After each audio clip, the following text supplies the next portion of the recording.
Hey guys, what is happening? AnimetalViking here, and welcome to the fourth? Yes, the fourth episode. Oh gosh, I sound like an idiot. Welcome to the fourth episode of Discography Rewind, and today I will be reviewing the fourth album by Dutch symphonic black metal band Carach Angren. This time, the concept for this album is a modern, twisted, and extremely dark take on the classic Grimm Brothers fairy tale Hansel and Gretel, which this time involves drugs, physical and sexual abuse, and a serial killing clown who captures and sacrifices children to the spirit of a witch who he believes to be possessed by. Okay. All dark things aside, this album has garnered a somewhat bad reputation because of the extreme lyrics and total change in sound with regards to production.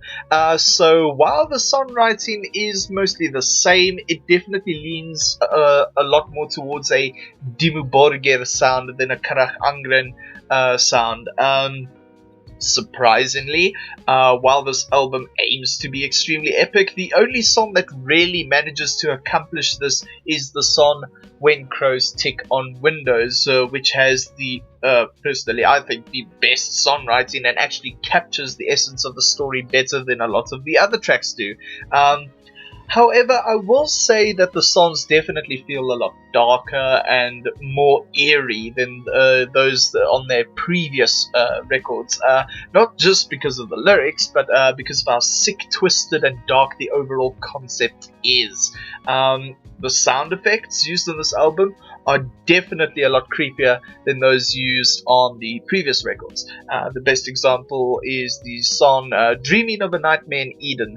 If the tale of Hansel and Gretel ever terrified you or gave you the chills as a child, then be prepared for a revisiting of your childhood trauma. Everything from the instrumentals to Sergo's creepy imitation of the witch's voice and the lyrics will give you nightmares for days, unless you're a die-hard horror fan, that is. The songs are a lot faster and more aggressive. Very few slow parts, especially when it comes to the drumming and guitar work. There are a few memorable riffs, but most of them start to sound the same, which is a huge letdown. The orchestral elements are the only thing that really save a lot of the songs along with the vocals and at least create the atmosphere that the band were going for. I get the feeling that a lot of the orchestral and vocal parts were specifically written in a way to not only frighten adults who find the original fairy tale disturbing as children, but to shock children nowadays who are either fortunate or unfortunate enough to hear this album, depending on your points of view. The album is certainly not for the faint of heart. If you don't like songs that deal with domestic abuse, rape, drug abuse, suicide, cannibalism, and the occult, then it's best to steer clear of this. As in true black metal style, it doesn't care if you feel offended or uncomfortable. Also, while I feel that only one of the songs can be listened to on its own, and it is the only real memorable track of the album, that's not to say the other tracks aren't necessarily bad or forgettable. They definitely have their moments, but they do draw you into the story to keep you listening to find out what happens at the end. But unfortunately, it lacks some of the elements that made the previous three albums the masterpieces that they are. Overall, the orchestration, vocals, and sound effects definitely carry the album a lot more than the drumming and guitars do. Not to say the drumming and guitars are bad, but like I said, with regards to the tempo, range, and the riffs, a lot of them sound the same in comparison to their previous three albums, with only one song being the exception, and that being the first single, When Crows Tick on Windows.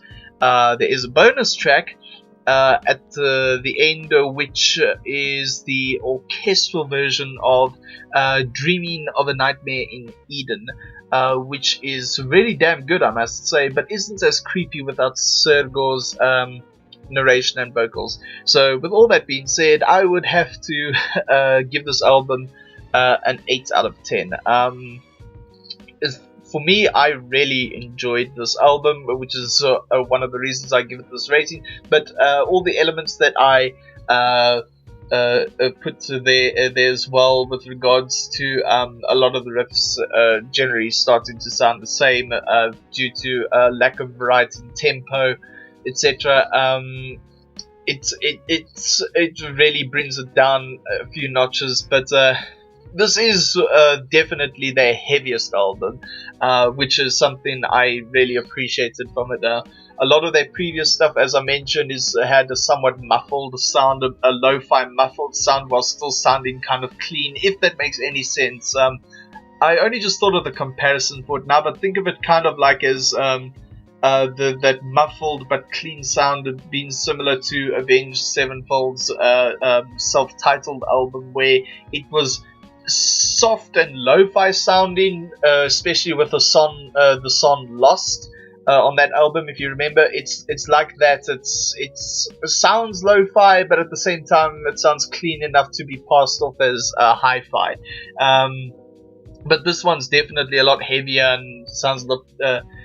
It's a total change in production sound. That's why it kind of garnered that reputation. But overall, I thought it was a pretty great album. Anyway, guys. Thank you so much for watching. If there is a band whose discography that you would like for me to review, then be sure to check out my Patreon to see as to how you can submit your requests there. Obviously, it is not required, but donations are much appreciated, as it helps keep the two channels running, especially in light of YouTube's shadow banning, blacklisting, and adpocalypse issues. Also, I have I cannot talk today. But yes, if you enjoyed this video, then be sure to give it a thumbs up, subscribe to the channel if you have not already done so, and share this video with your friends. Also, let me know in the comments below what you thought of this album, and what was your experience when listening to it. Also, guys, you can follow me on social media. I have a Facebook page. You can follow me over there. I have a Twitter page, which you can also follow me on.